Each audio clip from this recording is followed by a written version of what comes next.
Washington interview. Take one, marker. Just 1 second, clear the room.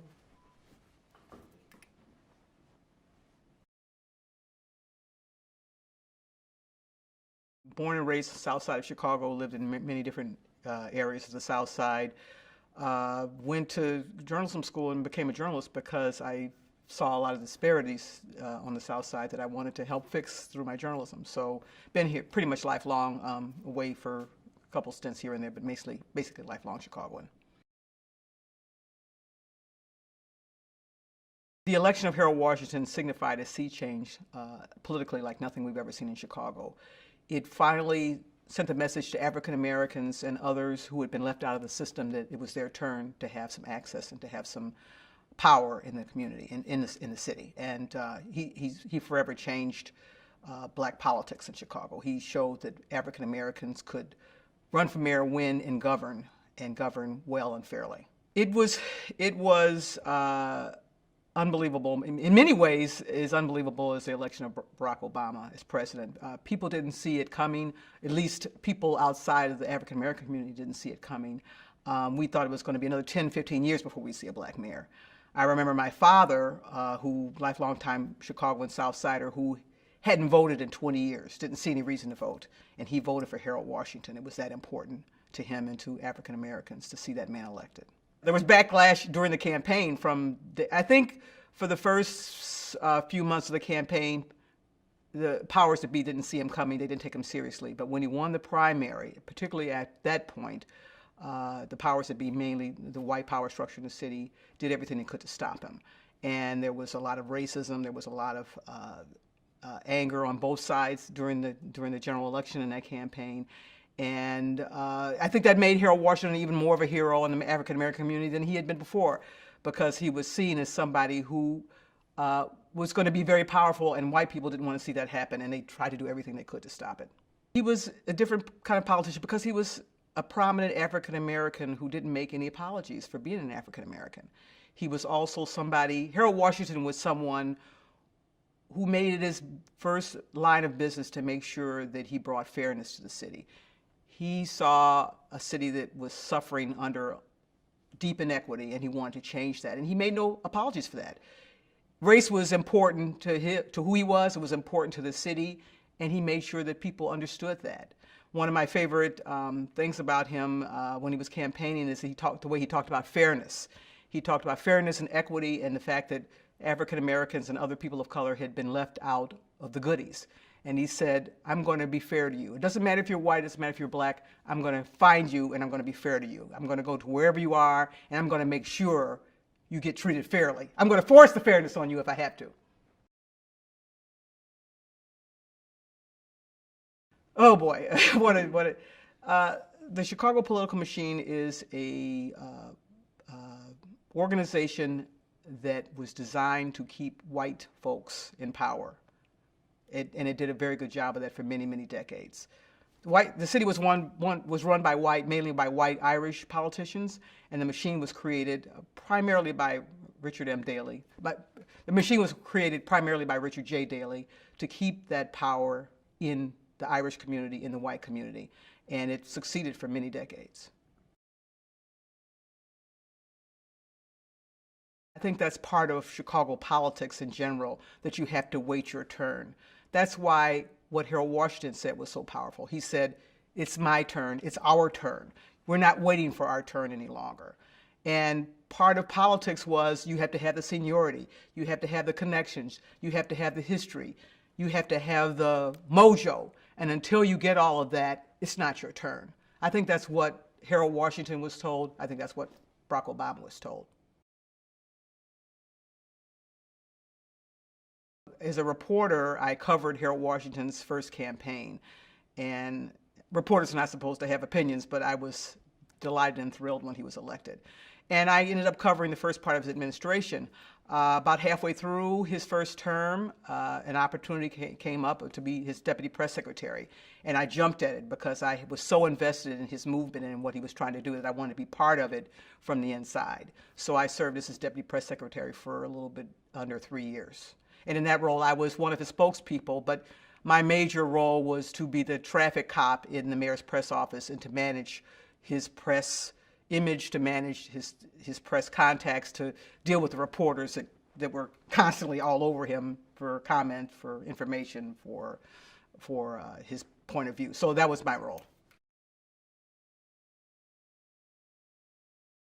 He was brilliant politically. He was a brilliant political strategist. He was a very smart intellectual, well-read, understood the world in a way I think we never had a mayor before or since who understood the world and how it worked.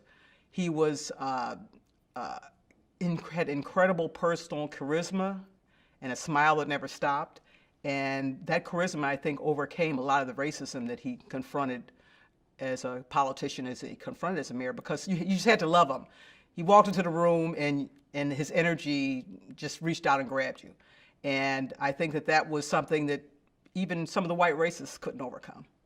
He wanted to change the way the city worked. He wanted the city did not work for people of color, particularly African Americans, Latinos, and poor whites. And he wanted to change that. Harold Washington built a coalition to address the inequities and fairness in the city. This city was black and white, never the twain shall meet. You could look at a map in this city and know where the inequities were. South side, west side, poorer, less resources, that's where all the bad stuff. North side, that's where all the good stuff was. He wanted to change that. Over time, he built stronger relationships with whites, but it started with African Americans and progressive whites, liberal whites, the lakefront liberals who wanted to see more access for people of color. Not all the whites believed that. A lot of the other whites, the white ethnics, were afraid of losing power. They were afraid of losing the goodies and losing the resources. But he built the bridges with the whites who were willing to work with him. And eventually that coalition expanded. And Latinos were part of that as well. The city had to show that it could get beyond the racism that permeated the first campaign in the first term, and that he had been legitimately elected by not just African Americans, but by the city at large, and that his version of fairness, his version of reform was a real. The city had to prove that his version of reform was real and was lasting, and I think that second election showed that.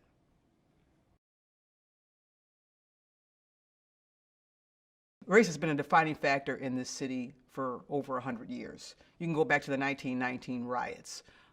The city has always been segregated. There's always been a feeling from whites that blacks are threatening them. They want to keep them in their place, and that's the way the city was divided, and that's why it was so segregated.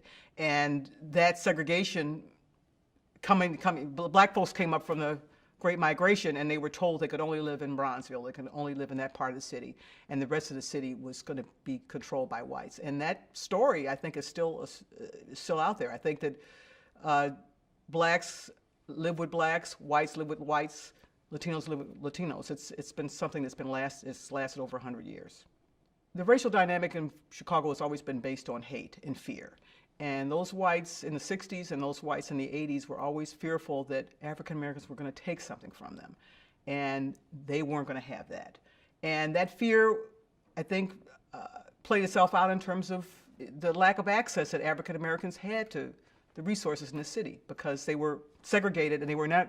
I mean, I remember growing up in the 70s and 80s when you were told you didn't cross certain streets. You didn't cross State Street. And then it became Halsted, and then it became Ashland. And eventually blacks pushed further and further west. But I was told growing up that there were certain streets I dare not cross because I didn't belong and because it could be very dangerous for me. And that's the kind of environment that we grew up in. I think I first met him when he was working on the voter registration campaign. And I remember meeting him because they were doing a lot of PR around that, and I was covering politics at the time. He was bright, sharp, very eager, and idealistic. And we hadn't had any real strong black political activity in the city since Harold Washington, and he wanted to bring that back through this voter registration campaign, and I was impressed with that. I also remember thinking, this guy is not from Chicago. This guy is from the East Coast. He's got the Harvard thing. He's got the biracial thing. He's going to have a hard time making his way in Chicago politics. community organizer was a rabble-rouser, someone who was going to give the city hall and every other power structure a real hard time. Someone who was going to ask a lot of tough questions and demand opportunity and access for communities that had been left out. First of all, he's a troublemaker from day one. Mayors don't return calls to troublemakers. Mayors don't meet with troublemakers. Elected officials of any kind don't meet with troublemakers. They're asking for more than what I'm going to give them off the bat. They're there to raise hell. And so he would be considered not part of the power structure and unwelcome in the power structure.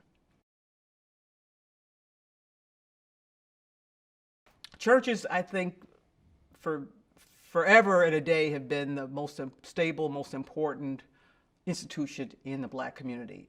It's safe. It's where the money goes to the community. It's where the ministers administer and support the community are. It's where, when it comes to votes and voters, that's where most of the voters are. They tend to be churchgoers. So the church had a lot of influence and sway among Black voters. And politicians in Chicago knew that, so they would often stop at churches first to make sure that they paid homage to the ministers and to the churches, because that's where the votes were.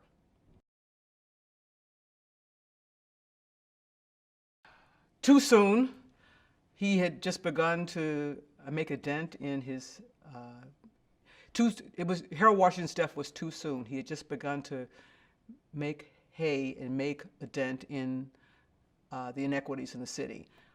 He was beloved, and he had started to be beloved by people who had hated him when he first ran for office.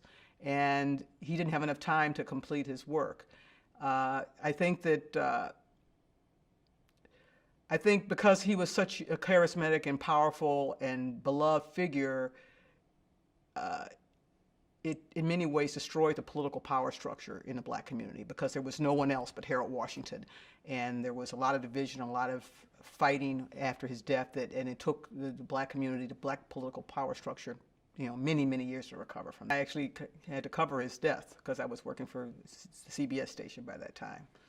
The day he died, we got word, and I got sent over to City Hall to try to find out what was going on, which was really painful because, these are all my former colleagues who I just recently left, and there was a lot of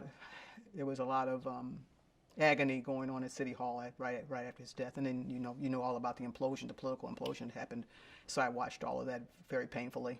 I knew when I went to work for Harold Washington I would never work for another politician, because I never believed in a politician as I did in Harold Washington, because of his cause of fairness and equity, and I thought he was really sincere and forceful in executing that cause. So I knew I would never work for someone else like him ever again. So I'm glad I had that opportunity. She's very, very graceful, very smart, poised, someone who seemed like she was able to keep her feet in both worlds. She was able to be a part of the Daley administration and be a very powerful, influential lawyer, but also be involved in the community. She was very involved in that Public Allies program that she ran for a while.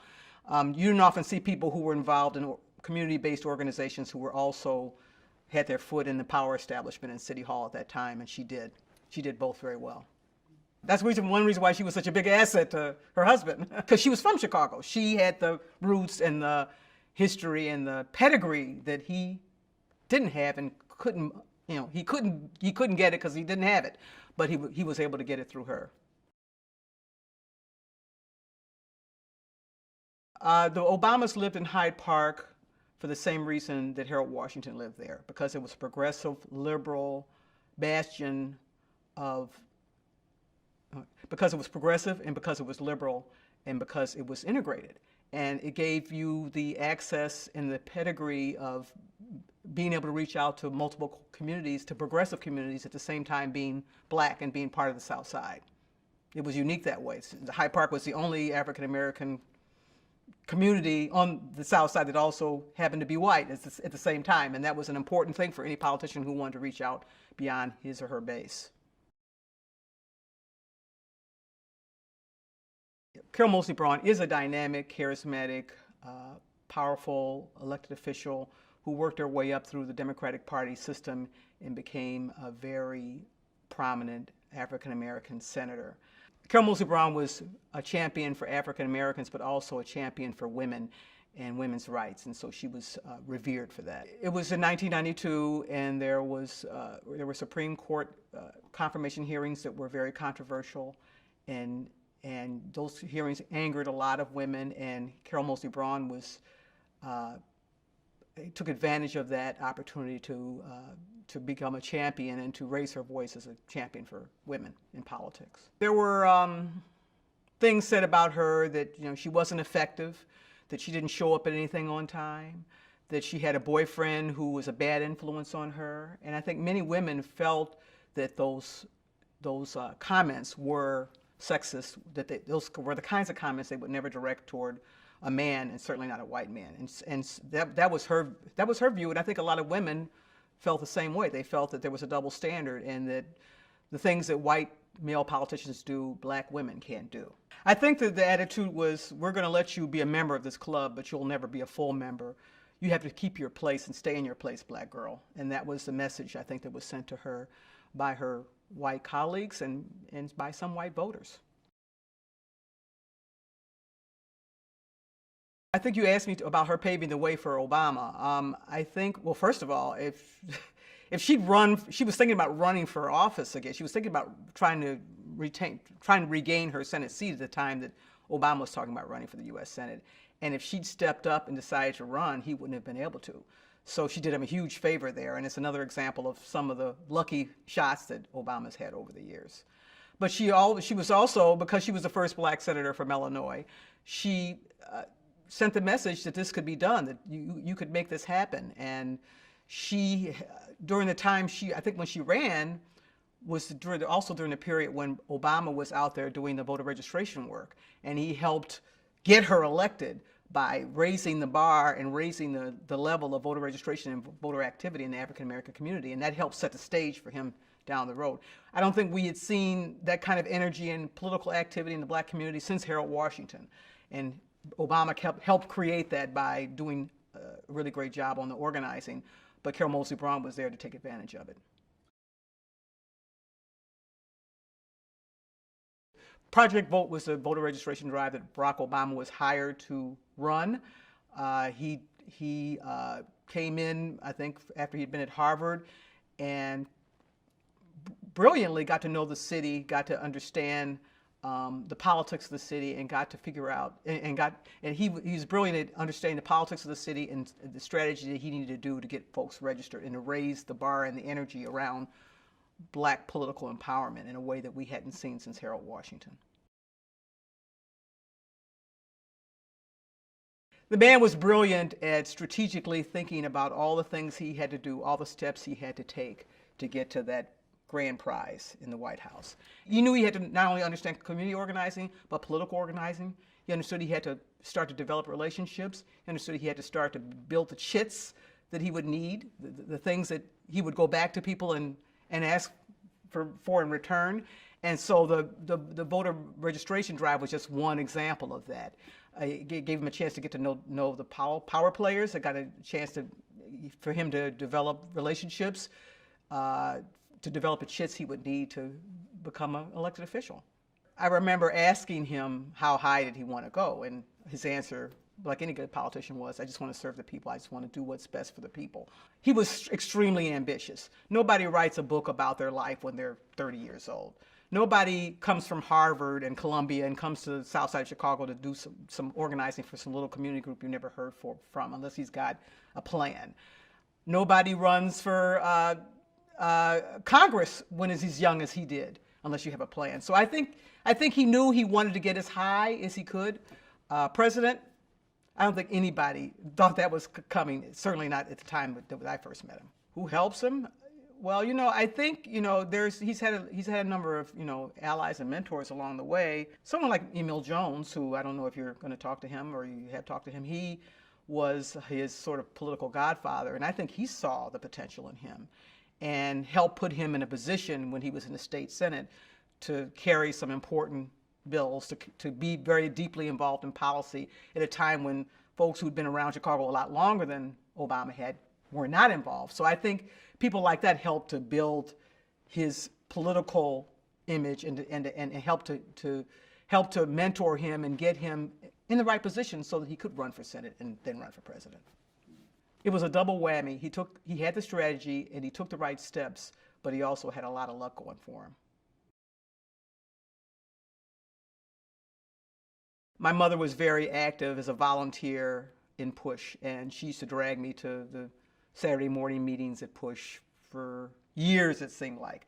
So even though I was a kid and really didn't completely understand politics and certainly didn't want to be there, I wanted to be out playing, I was sort of brought up in that environment, that political activist environment that was created by Jesse Jackson. PUSH is the Rainbow, now it's called Rainbow PUSH, is a national organization that was based in Chicago that was working around civil rights and equity issues for decades and led by Jesse Jackson. Back when Jesse Jackson worked with Martin Luther King and when he began to emerge as a national figure, the only way you could do that was, as a black man, was to be involved in the civil rights movement. There wasn't really much in the way of politics, a political opportunity for African Americans back then. So he started out as a civil rights activist. He was one of those guys banging at the door on City Hall demanding equity long before he decided to be a politician. But eventually, if you want to have real power in this city and in this country, you need to run for office. So I think he saw the political platform as being an important way for him to build his power. It didn't even necessarily matter if he got elected to office. The fact that he could run a serious, credible campaign for president would elevate him and elevate his power, and I think it worked for him.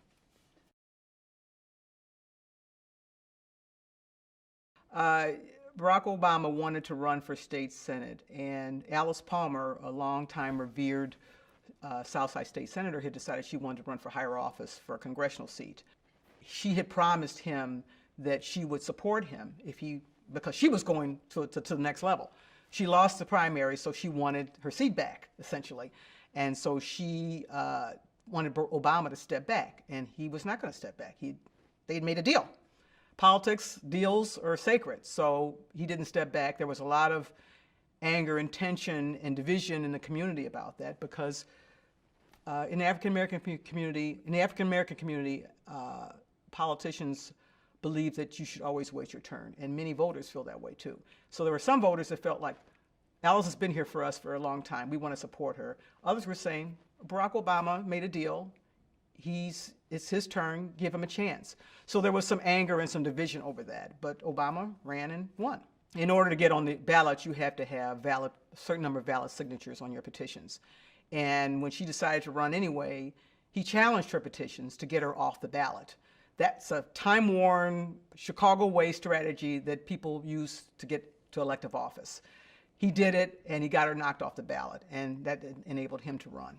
I don't think that Obama was a cutthroat politician. I think he was a pragmatic politician who had a plan. He had made a deal with her. It wasn't like he came out of nowhere. And he had the right, under the rules, to challenge her petitions. Some people think that he was unfair to her. Some people feel that he should have waited his turn. But if he had waited his turn, he would never become president. He had already established himself and his credibility very well. Not that he wasn't qualified, but I know how black voters think, particularly older African American voters, and those are the ones that turn out. They want the experience, they want the seniority, they want the guy who's already been there for them and has been supporting them, and that was Bobby Rush. And they weren't going to turn away from him for some young whippersnapper they'd never heard of before. Bobby Rush was an iconic civil rights activist, community organizer who came out of the Black Panther movement. He was beloved because of that Black Panther model that he came out of.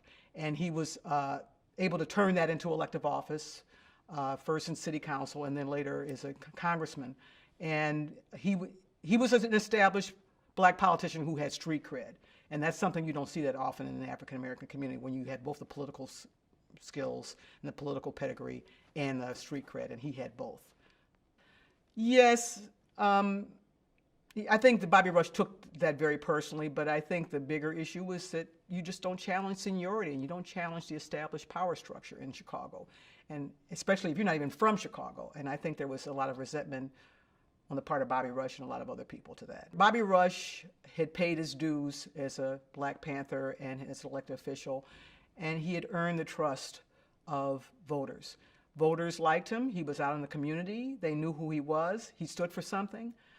He wasn't necessarily as effective as some voters would have liked, but there's also this feeling that African American politicians don't get a fair deal, and they're held to a different standard. So maybe he wasn't as effective as maybe some white Congress people had been, but they didn't care. He was their guy, and they were going to stick with him.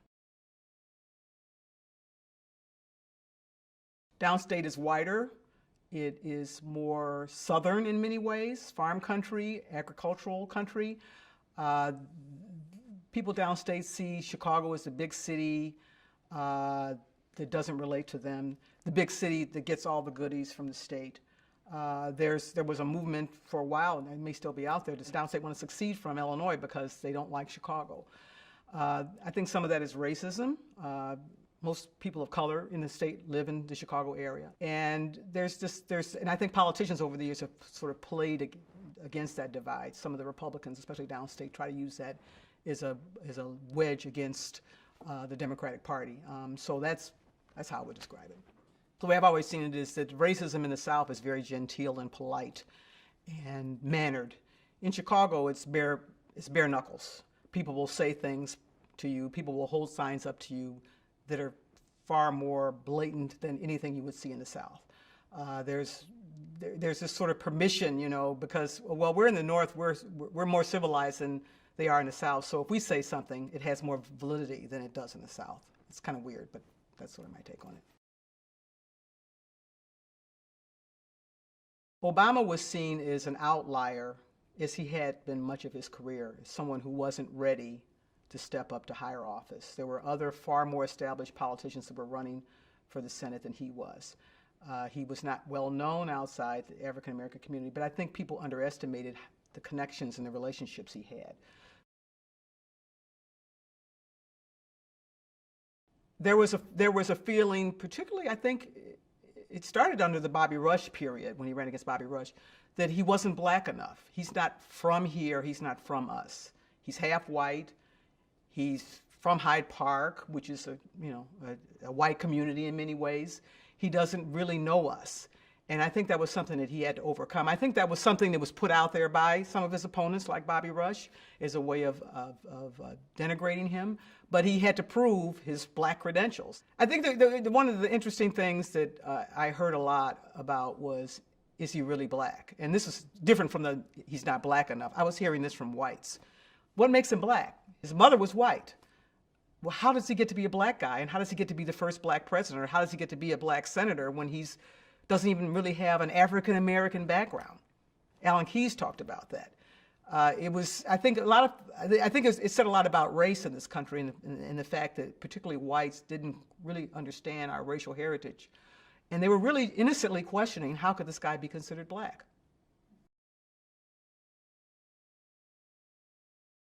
Alan Keyes was this very conservative diplomat who had recently moved to Chicago, and the Republican Party was desperate to find somebody to run in the Republican primary. And so he was their guy. I think they felt because he was African American, maybe he could somehow dilute Obama's effectiveness. But many people really wondered, where that came from. And I think Alan Keyes was sort of at a big disadvantage from day one. I think they had to recruit him because they had lost their nominee. The Republican Party had to recruit him. And so he was kind of a latecomer. He was not a Chicagoan. He was not well known. He was super conservative for Chicago. Barack Obama was always good at playing it safe. He didn't want to get too far out there. He was already going to be accused of being a radical. So he had to be relatively conservative for a Black elected official.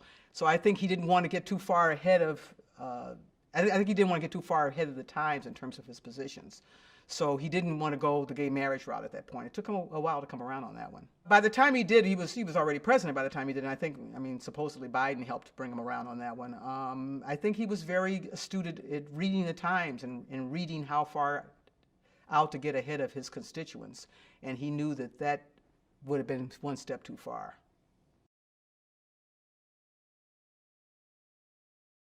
I knew Barack Obama was extremely ambitious and wanted to go to the highest places he could go. And he had a plan to go there. He didn't share it with me, but you could tell. I think Barack Obama was impatient. I think he wanted to sort of get the little stuff, the little political stuff out of the way so he could get to the big stuff.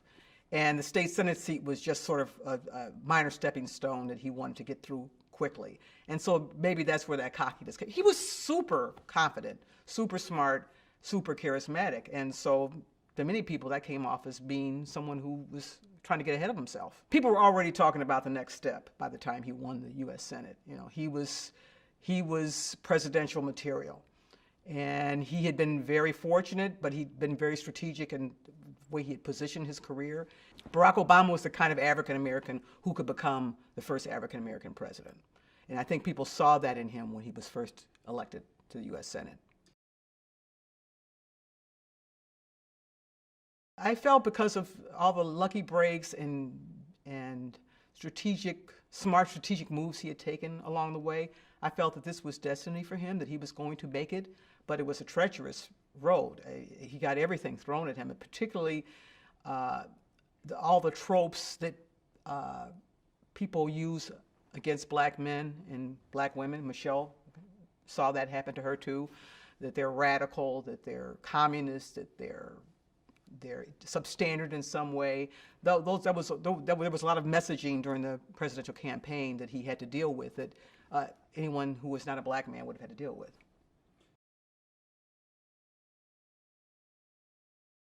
Jeremiah Wright is a revered, well-established black minister on the south side of Chicago, runs one of the biggest black churches in the city, very well respected, but can be fiery at times. And he had some fiery speeches, sermons that he had made that were controversial. And Obama's opposition had been doing this homework and had dug up some of those controversial speeches, some of those controversial remarks, and they were going to use them against them. I think that was sort of a seminal point. I think the Jeremiah Wright episode was a seminal point in the campaign because it proved Obama could hold his own and withstand some of the worst criticism that he got during the campaign. And that famous speech that he made was a very crucial speech. And he had to educate voters that the life experience of a black preacher and of a black man in America is different from your experience. It doesn't mean it's wrong, it doesn't mean it's bad. But he had to use that opportunity, that moment, to educate whites about African-American life and about African-American culture. And I think he did that well. The way Jeremiah Wright was treated was the cutthroat version of Barack Obama. At that point, there was too much at stake, and he couldn't afford to be associated even with his beloved longtime minister. He did what he needed to do to win. Jeremiah Wright is the casualty of that. I think a lot of people in the church and a lot of people in Chicago were kind of taken aback by that. But I think by that time, people knew that Obama had to do what he needed to do to win, and Wright was a casualty of that. Jesse Jackson and Barack Obama always had a very uneasy relationship.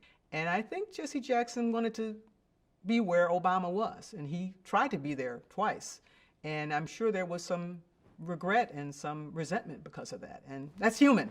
So he was caught on a hot mic saying something unpleasant about Obama that he probably believed.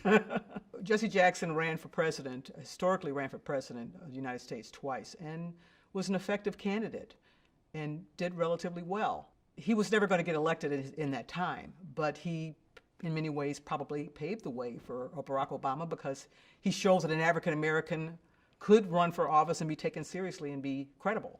And so I think that in many ways, Jesse Jackson thought he should be in the White House. He should be in that place because of the work he had done to get Obama there. So it must have been a bittersweet time for him. You know, I'm sure he's talked about. You know, I remember the night of the election and he was crying.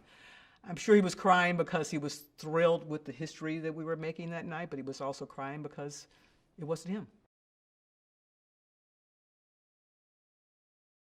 As a journalist, I understood that Well, as a journalist and a Chicagoan, it meant a lot to me because this came from Chicago. And I don't think it's any accident that Barack Obama came from Chicago. There's not a city in the country that was in more need of an African-American hero, someone who could uplift the community, than Chicago. And that's why it was so important that Obama came from here. Having had the chance to meet him and cover him, that's something I don't think I would ever do in Chicago, because Chicago's in many, the East Coast, New York, the New Yorks and the Washingtons consider Chicago a backwater. Well, we proved that night that we were not a political backwater, that we were the place where a president would be made. I was interviewed by Chicago Magazine and asked if I thought that he should be running for president, and I said stupidly, he'd be crazy to run for president. There's no way he's going to ever get there. And I was wrong. And so I was glad to be wrong, but I never thought that he would I never thought the country was ready for a black man and to be president, and I was wrong. And unfortunately, I couldn't be in Grant Park because I was working, and I wanted to be there because it was such a historic night. I just remember thinking that the country will never be the same, and that no matter what kind of a president Obama is, he's put race on the map, he's put African Americans on the map in a way that you'll never be able to turn back from. And I think that the most important thing that came out of that election was that not any policy he enacted, not anything that he did as president, but the fact that he was able to get there, the fact that he was able to overcome our racist roots and our racist tendencies and get elected by the majority of the country. I think there was a lot of hope coming out of that Skip Gates summit. But I think that Skip Gates summit was just another one of these examples where you get a moment where it seems like the country's going to blow up or where things are going to really change. And we say we're going to have that conversation, it's going to change everything, and it never happens. I think that Donald Trump's election and his administration proves how far we still have to go on race. Donald Trump is catering to the racist nature of many of his supporters, freely catering to it. And this is after we've had a black president. Maybe in some ways it's a rejection, to Obama's presidency. Presidents are often judged on their political skill and acumen and their ability to unite a country. And if Obama had only served one term, there would have always been doubts about whether or not he was just a one-off and whether or not the country really should be electing a black president. That second term put him in the annals with all the other white guys who did so well, who won that second term, and who will go down in history. And he needed that second term to do that. I think the black church is at the heart and soul of the community. It's where we feel the safest. The black church has crusaded for black people since we came to this country and we created our own church. And for white racists to be able to go in a black church and do that, I think went to the heart of it went to the heart of who we are and really showed how vulnerable we still are as people. I think that being a black man, Barack Obama could speak with credibility and total, because of who he was, because he was a black man, he could speak with unchallenged credibility about how important it is for us to get beyond our racial barriers. And I think that speech or that time was a time when only a black man could adequately speak to that moment. I think that many people never accepted him as their president because he was a black man. And the political establishment in Congress, voters in the states that did not support him, spent most of their time trying to undo his election. And their basis for undoing it was only because he was a black man. There were a lot of other excuses that were made, but it was because he was a black man, and they were not ready to accept a black president.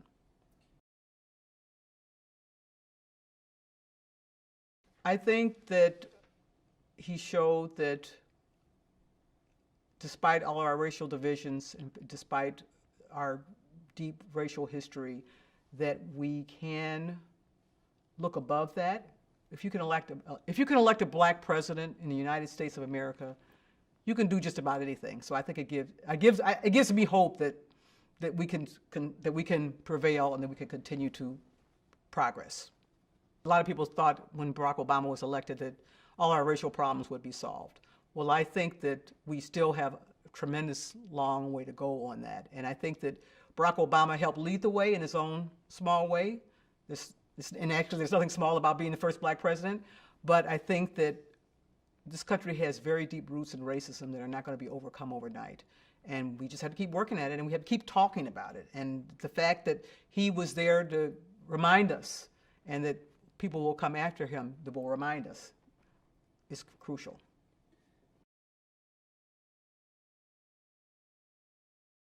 Presidents in times of crisis, the most important thing a president can do is bring us together and tell us right from wrong.